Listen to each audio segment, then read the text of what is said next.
జయమాతంగి.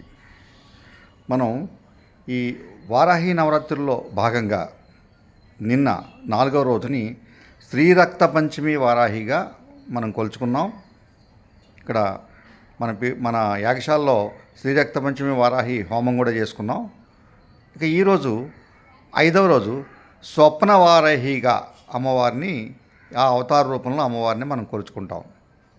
స్వప్న వారాహిని పూజించడం వల్ల మనకి మానవాళి కలిగేటువంటి ప్రయోజనము, లాభము ఏంటంటే, ఇప్పుడు చాలామందికి నిద్ర సమస్యలు, నిద్ర పట్టకపోవడం, ఆ నిద్ర పట్టడం గురించి అయితే ట్యాబ్లెటో లేదంటే ఏదో మత్తుకో అలవాటు పడ్డాం, లేదా అంటే రాత్రిపూట ఈ నైట్ డ్యూటీస్ చేసేటువంటి వాళ్ళకు అస్తవ్యస్తమైనటువంటి జీవన పరిస్థితులు. ఇప్పుడు ఎప్పుడు తింటున్నారో, ఎప్పుడు పడుకుంటున్నారో, ఎప్పుడు లేస్తున్నారో ఎవరికి తెలియలేనటువంటి ఈ స్థితి ఈ రోజులు.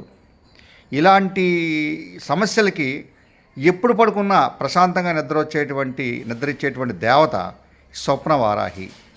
అలాగే మీకున్నటువంటి చెడు కళలు, లేదా భయంకరమైనటువంటి తుళ్ళిపడి లేవడం నిద్రలో, లేదా నిద్రలో మధ్యలో లేచి డిస్టర్బ్డ్ స్లీప్ అంటాం కదా, అలా డిస్టర్బ్డ్ స్లీప్కి కూడా ఇది మంచిగా మీకు ఒక అమ్మవారు ఒక వైద్యురాలుగా మీకు వైద్యం చేసి మీకు చక్కటి నిద్రని, చక్కటి ఆనందాన్ని, చక్కటి జీవిత పరమార్థాన్ని ఇస్తుంది ఈ స్వప్న వారాహిని పూజించడం వల్ల. ఇంకా స్వప్న వారాహి అన్నటువంటి రూపమే భూగృహ సమస్యలు, తర్వాత నరదృష్టికి వాటన్నిటికీ ముఖ్యమైనటువంటి దేవత.